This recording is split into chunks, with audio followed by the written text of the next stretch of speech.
Puan dan akhwat sekalian yang Allah Subhanahu wa taala,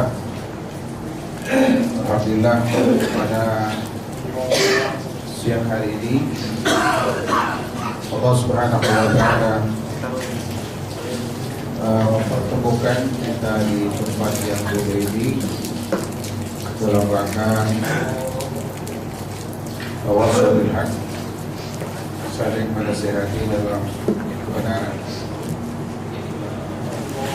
Dan pada kesempatan ini insyaallah kita akan membahas hal yang berkaitan dengan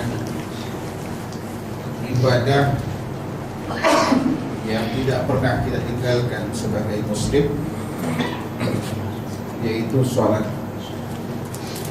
Karena sholat fardu ini hukumnya fardu ain,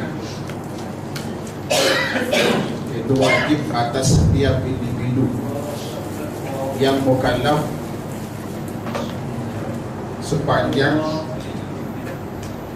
dia masih hidup, sekalipun sakit tetap diwajibkan untuk melakukan sholat. Bahkan suri tauladan kita Nabi kita Muhammad SAW, orang yang dijamin masuk surga, diampuni dosanya dulu sedangkan datang, sampai menjelang akhir hayatnya nggak pernah meninggalkan yang namanya sholat. Bahkan sedang sakit keras, ya, di akhir hayatnya, sampai kemudian beliau pingsan. Detik-detik terakhir menjelang kematian beliau masih ingat dengan yang namanya sholat.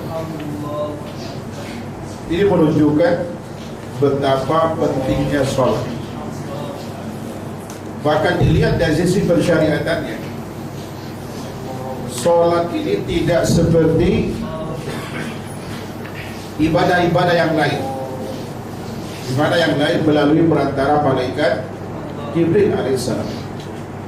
Tetapi sholat, ya kan, Allah langsung memanggil Rasulullah SAW ke hadapan beliau,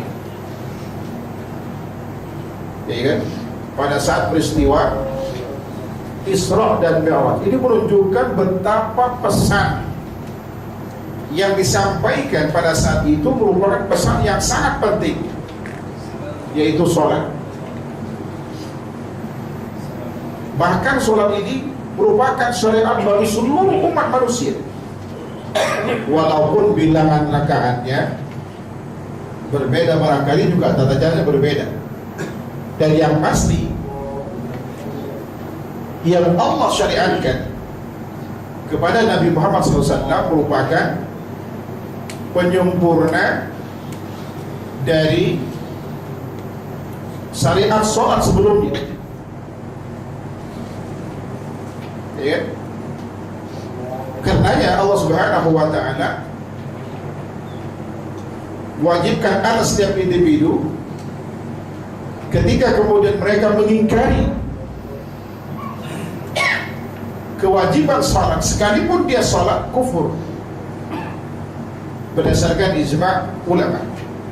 Jadi orang yang mengingkari kewajiban sholat, dia sekalipun sholat, kufur. Mungkin kita bertanya, emang ada orang mengingkari kewajiban sholat, dia sholat? Ada. Saya pernah dapat mahasiswa tetangga saya ketika kuliah di Malang. Ketika kuliah di Malang, pada saat liburan pulang Kalimantan, habis sholat isya ngobrol sama saya. Lalu dia bilang, sebetulnya sholat, puasa, haji, sholat Jumat itu gak wajib. Lalu saya bilang ke dia, kenapa ada sholat kalau gak wajib? Ya, untuk menjaga terhindar dari bid'ah saja. Kan orang sini sholat semua jadi gak enak kalau nggak sholat. Dia mengingkari kewajiban sholat tapi sholat. Kalau tidak kepadanya hujah orang ini kufur.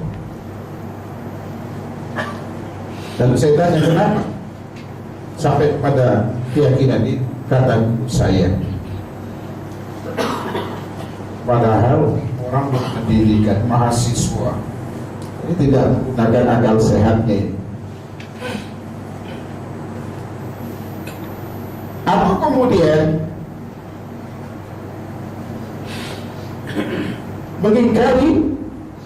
tidak mengingkari kewajiban sholat tetapi nggak sholat sama sekali.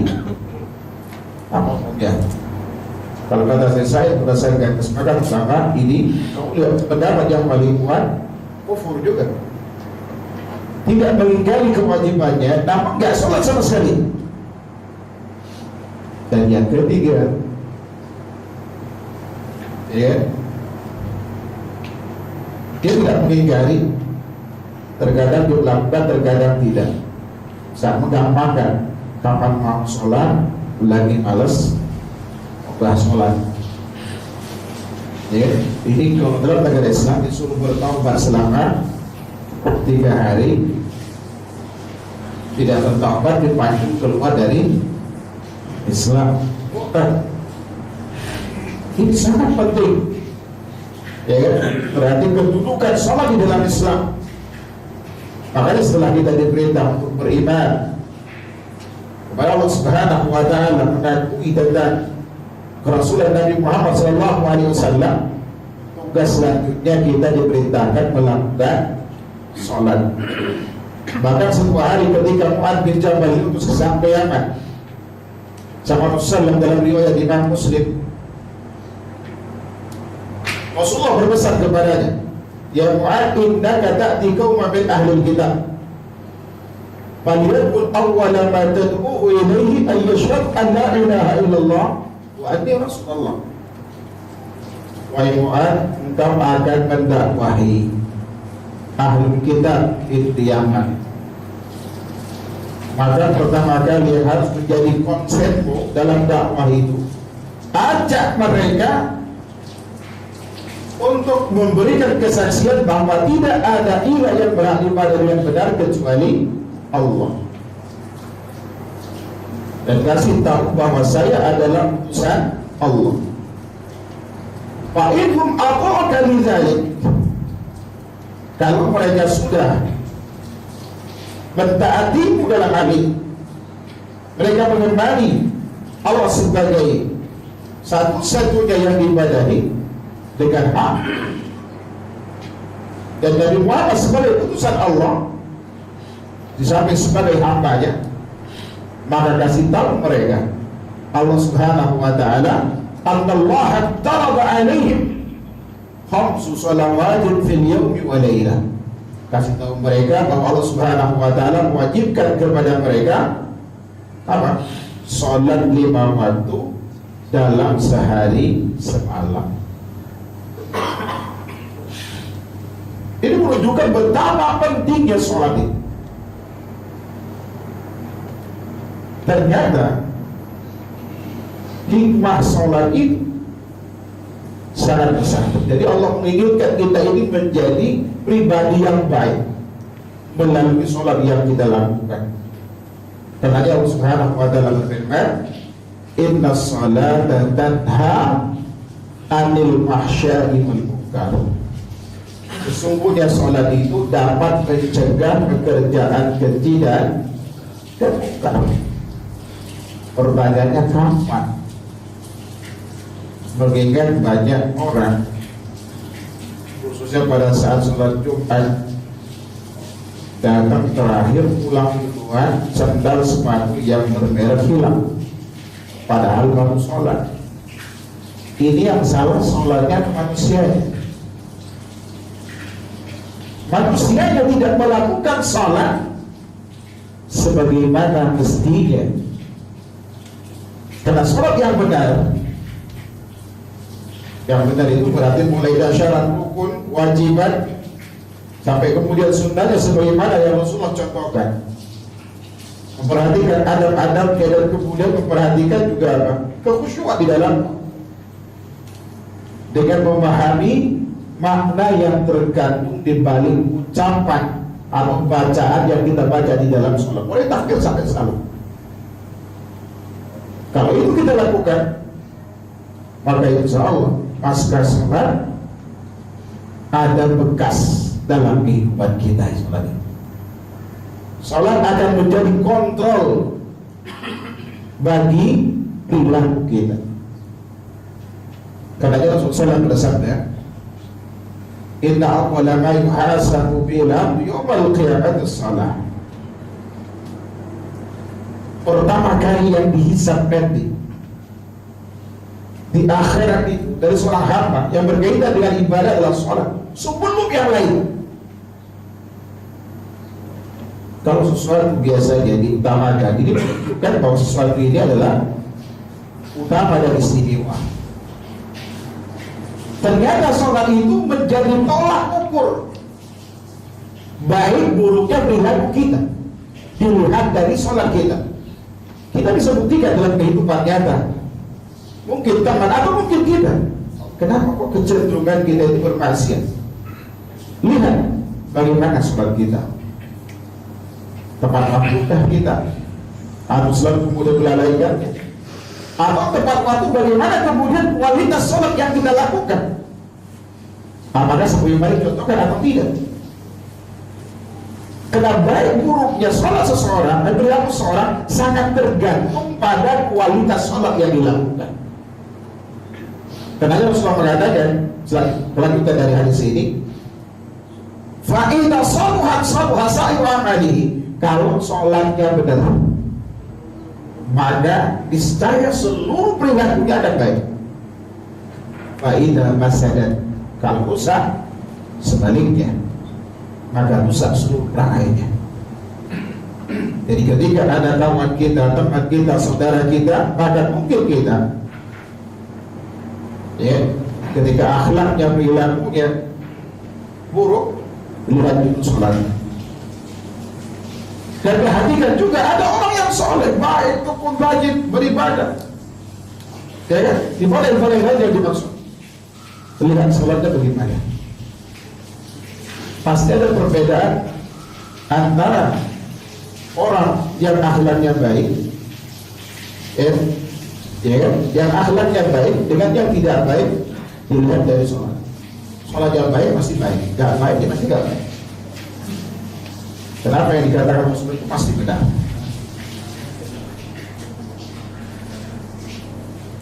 Iman sekalian Allah Subhanahu wa ta'ala. Nah, kemudian di samping itu banyak keistimewaan sholat di antaranya sholat 5 waktu yang kita lakukan, ya, dan seluruh sholat yang ada itu bisa menjadi pelebur dosa-dosa yang pernah kita lakukan. Dalam hadis riwayat Imam Baihaqi misalkan Rasulullah bersabda, "Idza qama al-'abdu yusalli udiya bi dunubihi kulliha fa wudiyat ala ra'si." Ya. Ala ra'si wa ajli fa kullama raka'a aw sajada saqata min. Setiap kali seorang hamba berdiri sholat, maka dia tangkap seluruh dosanya. Di saat kita mengucapkan Allahu Akbar, saat kita baca iftitah, Al-Fatihah, baca surat yang panjang, bisa ikut dosa-dosa datang. Ya, Allah datangkan dan letakkan di atas kepala dan pundak kita. Setiap kemudian kali kita rukuk, kullama raka'a sajad atau sujud, saat itu kemudian dosa-dosa yang tadi diikut saat kita berdiri berguguran bersama dengan rukuk dan sujud kita. Kalau kita sadar sebelum sholat banyak dosa, menjelang sholat kita ingat dosa, niscaya sholat itu gak akan ada yang namanya cepat. Siapa yang gak pengen diampuni dosanya? Ketika kita sadar pada saat kita berdiri, itu momen waktu di mana Allah mendatangkan dosa-dosa kita, pasti akan lama kita. Kalau selama ini baca mungkin kalau besar mungkin berusaha menghafal surah Al-Baqarah. Begitu pula pada saat ruku, begitu pula pada saat sujud, ya kan? Karena ini momen yang sangat kita harapkan untuk melebur dosa. Karena setiap kita yakin kita punya banyak dosa. Ada yang nggak punya dosa? Saya yakin semua kita punya dosa, baik disengaja ataupun tidak disengaja. Umumnya yang tidak sengaja kita lakukan atau terpaksa. Kalau yang sengaja umumnya nggak ngerti agama. Maka pada saat itu Allah Subhanahu wa Ta'ala menjadikan sholat kita fasilitas untuk melebur dosa-dosa kita. Ini berlaku umum, baik sholat wajib maupun sholat sunnah. Secara spesifik sholat 5 waktu yang kita lakukan pun dapat melebur dosa-dosa kita. Sebagaimana hadis Muslim dari sahabat mulia Abu Hurairah radhiyallahu ta'ala anhu, Rasulullah sallallahu alaihi wasallam bersabda, "As-salawatul khams wal jum'atu ila jum'ati wa ramadhan ila ramadhan mukaffiratun lima bainahuma majtunibatil kabair." Salat 5 waktu dari satu salat ke yang lainnya, Jumat yang satu ke Jumat yang lainnya, Ramadan yang satu ke Ramadan yang lainnya, menjadi penghapus dosa di antara keduanya sepanjang dosa besar dihindari. Bahkan Rasulullah SAW menjamin tidak adanya dosa pada saat kita melakukan rutinitas sholat selama 5 waktu. Sampai Rasulullah berkata kepada sahabat, bagaimana menurut pendapat kalian kalau ada seorang, kalau ada sungai di depan pintu seorang di antara kalian, dia mandi tiap hari 5 kali, hal dia mengambil darah nih isi. Ada enggak dosanya yang masih tersisa? Kotoran yang masih tersisa? Kata sahabat, tidak ada. Dan dia pembicara itu. Itulah perumpamaan sholat 5 waktu bagi seorang dalam sholat. Artinya sholat 5 waktu yang kita lakukan, setiap sholat itu melebur dosa-dosa kita. Apalagi kita menunggu sholat dari satu sholat ke yang lain. Yang minta ampunan buat kita itu bukan siapa-siapa, tapi malaikat makhluk yang gak pernah ditolak doanya sama Allah Subhanahu wa Ta'ala. Rasulullah pernah mengatakan dalam hadis riwayat Imam Bukhari, la yazalu ahadukum bi salatin fadamat salatah bisu wa taqulu al malaikat Allahumma ighfir lahu warhamhu. Masih dicatat seorang di antara kalian itu di dalam sholat sepanjang sholat menahannya. Artinya tidak keluar karena ingin menunggu sholat untuk sholat berikutnya. Saat itu malaikat berkata, ya Allah, ampuni dosa orang ini dan berikanlah rahmat kepadanya. Kira-kira kalau malaikat yang berdoa dikabulkan kan? Kan kita senang aja mumpung malaikat yang doain, lakukan syaratnya. Tapi sholat maghrib minimal tunggu, jangan ulang sampai sholat Isya, cuma sebentar, paling 1 jam, 1 jam setengah. Gak lama. Tapi selama 1 jam setengah ini momen yang sangat istimewa. Kita baca Al-Quran, kita nuntut ilmu, kita mudzakarah, kita hadir majelis ilmu, nunggu sholat di masjid itu.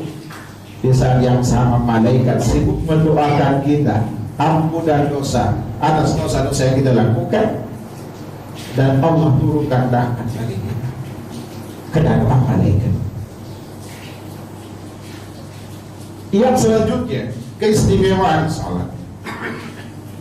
Bahwa sholat itu media komunikasi kita dengan Allah Subhanahu wa Ta'ala, tempat curhat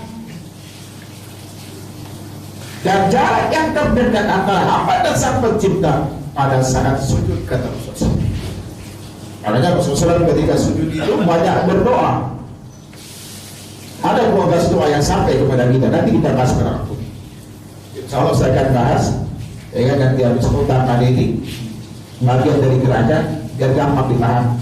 Setelah gerakan baru kemudian memahami tentang bacaan sholat. Mana yang bukan bagian dari sholat, mana yang bagian dari sholat. Nanti kalau mau praktek satu-satu sudah benar apa tidak? Kalau mau, karena sholat ini tiap hari kita lakukan. Walaupun kita nggak hafal hadisnya, yang penting prakteknya benar. Itu yang kita harapkan dari kajian ini. Mungkin 4-5 pertemuan. Coba tuh. Mudah-mudahan ya kalau mau dikupas detail semuanya 230 jam nggak selesai. Kalau mau. Memang sekalian dalam Subhanahu wa ta'ala. Dalam hadis riwayat Imam Muslim, Rasulullah bersabda, "Aqrabu ma yakunu al-'abdu min rabbih wa huwa sajidun fa anfiru bihi du'a." Tempat komunikasi antara hamba dan sang pencipta pada saat sujud, maka perbanyaklah berdoa di dalamnya. Maka dalam hadis lain Rasulullah mengatakan, wa aqam fil ruku' fa'adhimu bihi rabb wa aqam fis sujud fajtahidu bihi du'a faqaminun ayyustajaba lakum. Dalam ruku' agungkanlah Allah, di dalam sujud bersungguh-sungguh Anda berdoa, karena doa berpotensi untuk dikabulkan. Hadis Muslim. Di samping kemudian pelebur dosa, media komunikasi, sholat batas pemisah antara iman dan kufur.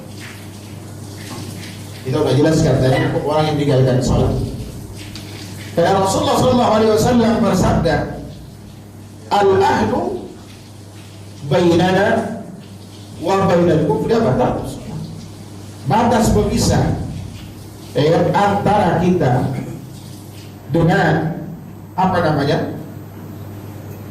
dengan kuburan itu adalah meninggalkan sholat. Bahkan para sahabat Nabi SAW bersepakat, mereka ijma bahwa tidak ada amal atau ibadah yang ditinggalkan oleh seorang itu kufur selain sholat. Berarti yang meninggalkan sholat, kewajiban sholat, dari kewajiban sholat adalah kufur, sebagaimana saya jelaskan tadi. Kemudian yang keempat, sholat adalah penenteram jiwa. Kalau kita yang galau, gampang berkeluh kesah, berarti ada masalah dengan sholat kita. Komunikasi kita dengan Allah tidak baik, belum lancar. Karena Allah Subhanahu wa ta'ala mengatakan, innal insana, dan soal ma'arif, innal insana khuliqa halu'a. Sungguh manusia yang diciptakan dalam keluh kesah. Idza massahu syarru jazua, idza massahu khairu manu'a, illa al-musallin alladzina hum fi salatihim da'imun. Ketika dikasih kesusahan dia berkeluh kesah, dikasih kesenangan dan kelamaan harta dia kikir, kecuali mereka yang sholat, yang senantiasa melakukan sholat. Karena Rasulullah mengatakan, ju'ilat qurratu aini bis shalah. Ketentraman jiwaku itu ada pada sholat, kata Rasulullah. Makanya kenapa kita disyariatkan ketika kita bingung bimbang untuk melakukan atau mengambil sebuah keputusan, disuruh istikharah. Namun sayang, istikharah di Indonesia itu hanya dilakukan bagi yang mau nikah doang. Itu pun kadang pakai maksa. Udah ngelihat cantik kayak harus jadi. Bahkan panggil saat mimpi. Tadi malam, Pak Ustaz, saya mimpi habis istikharah, ada burung dara buat ciuman, tandanya apa ini? Gak ada kaitan dengan mimpi. Hasil istikharah itu bukan mimpi, tapi ketentraman hati. Ada kecenderungan untuk mempersunting dia, apapun kemudian kata orang. Itu ada kecenderungan hati, itu istikharah. Dan istikharah itu bukan hanya pada saat kita mau nikah. Kita mau ngambil keputusan, mau resign dari kerjaan, misalnya bingung, mau ngambil, mau usaha ini gimana, gagal atau gagal dan seterusnya gitu kan. Istikharah, minta petunjuk dari Allah, ini baik atau tidak buat kita, sehingga kemudian hati kita tentram. Andai kata gagal usaha kita, karena kita minta Allah Subhanahu wa ta'ala, Allah akan berikan kesabaran kepada kita. Kesabaran itu tidak akan lahir kecuali dari orang yang beriman. Pada dalam kehidupan kita, musibah yang menimpa kepada seorang itu ringan menurut kita, tapi dia nggak sanggup. Cengeng amat orang musibah begitu aja. Tetapi ada masalah musibah yang begitu bertubi-tubi datang ke orang. Masya Allah, bapak itu kuat banget ya. Kemarin habis kecurian, sekarang anaknya ketabrak, rumahnya kebakaran. Ada begitu orangnya tertabrak aja motor. Karena orang gaji. Dan dia sadar betul ujian yang ada itu ada isyarat bahwa Allah menyukai mereka. Bukankah Rasulullah mengatakan ketika Allah suka pada seorang ini kebaikan pada orang itu, ibtalahu, Allah uji orang itu. Justru kalau kita nggak ada ujian, kita nggak tahu ikhlas atau tidak. Ya. Kemudian yang selanjutnya, bahwa sholat ya, adalah penghalang bagi kita untuk masuk neraka samud. Masalahnya bisaqar qalu lam nakum minal musallin. Kenapa kalian masuk ke neraka samud? Di situ juga ada nanti Walid bin Mughirah. Neraka samud juga tempat. Mereka berkata, kenapa kalian masuk ke neraka samud? Mereka jawab, dulu kami enggak sholat. Ya, dan sebaliknya ketika kita sholat, dan bukan sekedar hanya sholat, tetapi sholat yang khusyuk, ada jaminan surga Firdaus. Dibaca dari surah Al-Mu'minun dari ayat 1 sampai ayat 11. Ciri orang yang bakal menjadi penghuni surga Firdaus, di antaranya alladzina hum fi sholatihim khashi'un, yaitu mereka yang khusyuk di dalam sholat. Ini beberapa keistimewaan sholat, hanya sebagian saja, sangat banyak. Pertanyaannya, apakah setiap kita yang sholat akan mendapatkan keistimewaan ini? Rukuk dan sujud yang kita lakukan menggugurkan dosa kita? Jawabannya sangat tergantung pada kualitas sholat kita. Mari merenungkan, ada 3 hadis sebagai penutup ini, sebagai juga muqaddimah dari sholat ini. Dalam hadis riwayat Imam Bukhari, sahabat mulia Abu Hurairah menuturkan, lamma dakhala Rasulullah SAW al-masjid, iddakhala ma'ahu rajul, faqama ar-rajul yusalli. Falamma qada salatahu sallama ala an-nabi faraddahu faqala irji fasalli fa innaka lam tusalli. Ketika Rasulullah masuk ke dalam masjid, masuk bersamanya seseorang, lalu orang ini berdiri sholat. Setelah selesai sholat, dia mengucapkan salam kepada Rasulullah. Setelah menjawab salamnya, Rasulullah berkata kepadanya, ulangi sholat lagi, kamu belum sholat, padahal baru sholat ini. Ngulang lagi, salam lagi. Setelah menjawab salamnya, Rasulullah masih berkata kepadanya, ulangi sholat lagi, kamu belum sholat. Irji fasalli fa innaka lam tusalli. Sampai 3 kali. Tapi sahabat ini kena yang beri sadar salah, karena yang negur itu Rasulullah Shallallahu Alaihi Wasallam.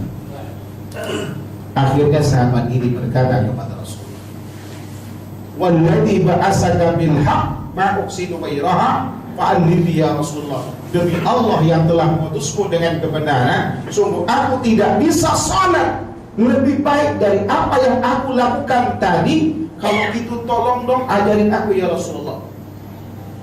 Banyak pelajaran yang dapat diambil dari kasus ini. Yang pertama, kalau kita ingin jadi orang yang baik, tiru sahabat ini. Begitu ditegur, ngulang sholatnya. Suruh perbaikin, segera diperbaikin. Bukan hanya sholat, dalam semua amal kita. Andai kata kita sholat sekarang di hadapan Rasulullah, kira-kira disuruh ngulang kan? Ini tadi sahabat Pak, sahabat Nabi SAW yang pernah sholat di belakang Rasulullah, hidup di komunitas binaan beliau. Ketika sholatnya asal-asalan, Rasulullah nggak nganggap sholat, padahal dia ulang 3 kali. Bagaimana dengan sholat yang kita lakukan yang hanya berdasarkan keturunan? Mungkin kalau ulang 100 kali ulang untuk kita. Andai kata kita sholat di suatu masjid, tiba-tiba ada saudara kita yang tahu sholat yang benar, ternyata untuk kita nggak benar, katakanlah nggak sah dengannya. Biasanya orang Indonesia sopannya luar biasa. Nggak ada orang Indonesia begitu melihat kesalahan orang, Pak, sholatnya salah, ulangin Anda. Pasti kenalan dulu. Pak, dari mana? Boleh kenalan, silakan. Pak, boleh saya ngomong sesuatu? Oh silakan, tak apa. Tapi jangan marah ya. Ketika dipastikan dia berjanji tidak marah, lalu kita bilang, Pak, tadi rukunya nggak benar, Pak harus sholatnya nggak sah. Kalau itu kita berpikir nolak atau ngajak berantem. Nah, Pak, berpikir nolak atau ngajak berantem. Kebanyakan ngajak berantem ya. Saya usia udah 60 tahun sholat. Ente baru kemarin ngaji. Enak aja menyalahin orang. Itu kita. Tapi kalau orang beruntung nggak begitu. Begitu dinasehati, ditegur salah. Kenapa salah? Di mana salahnya? Terima kasih, karena enak ya. Satu dari empat ciri orang beruntung di dalam surah Al-Asr itu, tawassaw bil haq, saling menasehati dalam kebenaran. Kata saling menasehati itu ada saatnya kita menasehati orang ini paling gampang. Cara kayak gini paling gampang. Tapi menerima nasihat dari orang lain itu susah. Tetapi bagi orang beruntung mudah menasehati, tidak sulit menasehati orang lain. Mungkin nanti ketika saya koreksi gerakannya, bacaannya, mungkin ada yang protes, masa sih salah? Saya kan juga punya guru. Pasti begitu aja manusiawi. Tetapi paling tidak kita bertanya, di mana letak kesalahan saya dan kenapa? Kita adu, datang. Saya kata guru saya, kata Rasulullah begini sholat. Kita lihat yang mana? Yang bersumber dari Rasulullah SAW. Yang kedua, sering ketika kita ditegur oleh seorang, kadang kita sudut sama orang itu. Emang ente dijamin diterima ibadah? Emang dijamin masuk surga? Udahlah, yang penting ikhlas masing-masing aja. Sekarang saya tanya, ini kamu ada di sini semua ini. Ketika Rasulullah menegur sahabat ini, disuruh ngulang sholat sampai 3 kali itu, karena faktor tidak ikhlas atau tata cara sholatnya yang nggak benar. Kalau kita tahu hadis selanjutnya, tata caranya enggak benar.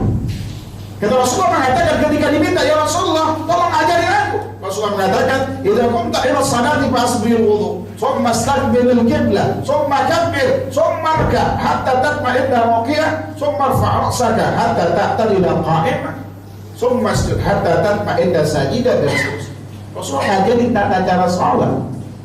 Ini berarti caranya yang clear. Karena bagi sahabat untuk ikhlas itu nggak berat. Kenapa? Ujian keimanan sudah dilewati. Mereka lulus rata-rata. Perang taruhan nyawa, harta sudah ditinggalin ke mereka. Mungkin bagi kita, ya kan? Emang sudah dijamin ikhlas. Dia mengatakan yang penting ikhlas. Emang kita ikhlas? Ya kan? Jangan-jangan begitu kemudian ada calon mertua batuk di belakang, sholatnya tambah lama. Nah itu kelas kita. Suara dimerdu-merduin. Kalau kelas sahabat bukan itu. Ini artinya tidak cukup di dalam ibadah. Termasuk dalam sholat itu hanya bermodalkan ikhlas. Berarti di samping ikhlas harus sesuai dengan tuntunan. Yang ketiga, ini penting. Kalau sholat yang tersebut dalam Quran kurang lebih 86 ayat, kalau saya ingat saya, ratusan hadis, ketika dilakukan tidak sesuai dengan tuntunan, Rasulullah nggak nganggap ibadah. Artinya orang ini nggak jaga ibadah, nggak sholat, tidak dapat pahala. Pertanyaannya, bagaimana dengan amal yang kita lakukan dalam keseharian yang gak ada perintahnya sama sekali. Ya, gak ada perintahnya. Kita yang buat, caranya juga kita yang buat, waktu kita yang nentuin, semua mau kita aja. Diperuntukkan untuk Allah, kira-kira dapat pahala kan? Jangan bermimpi. Karena Rasulullah telah mengatakan dalam hadis Muslim, man amila amalan laisa alaihi amruna fahuwa. Barang siapa yang mengamalkan suatu perbuatan yang tidak ada perintah kami atasnya, otomatis tertolak. Jangan bermimpi. Ini beberapa pelajaran dapat kita ambil dari sini. Andai kata kita bersikuku dengan pendirian kita merasa seolah kita benar, sementara dalam pandangan agama kita tidak memenuhi syarat atau rukunnya atau salah satu di antara keduanya, maka pastikan seumur hidup kita sholat 60 tahun tidak satu sholat pun kita diterima. Karena Rasulullah pernah mengatakan dalam hadis riwayat Imam Abdul Qasim As-Subhani dan hadis yang sama riwayat Imam Ibnu Dunya dan sama mulia Abu Hurairah radhiyallahu anhu, Rasulullah mengatakan inna rajula la yusalliya sittina sana wa ma tuqbal lahu shalah la'annahu yutimmu ar-ruku' wa la yutimmu as-sujud aw yutimmu as-sujud wa la yutimmu ar-ruku'. Ada orang yang sholat selama 60 tahun tapi tidak satu sholat pun diterima. Kenapa?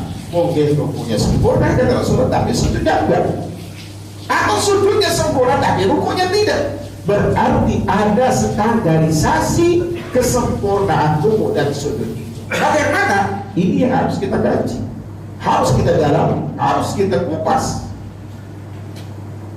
Karena kalau tidak 60 tahun sholat kita nggak diterima. Saya yakin di sini belum ada yang usia 75 tahun. Karena usia sebelum balik kan nggak dihitung 15 tahun. Kalau 75 tahun dikurang 15, 60. Ada 75 tahun? Wajah sih boleh mungkin 75 tahun. Bapak usia berapa? 5. Tapi selera masih 17 ya. 17, nah, saya tahu beliau. Ya, termasuk kita juga 17 tahun. Ada apa? 19 tahun mau? Saya biasanya isi pengajian tiba-tiba ada akhwat, ya kan? Dia nangis karena orang tuanya meninggal, kata mungkin sulit ekonomi. Saya gak ngerti juga. Dia tinggal sama pamannya katanya. Nangis-nangis, Pak Ustaz, saya mau nikah katanya. Saya mau bilang, mau sama siapa? Kita cari.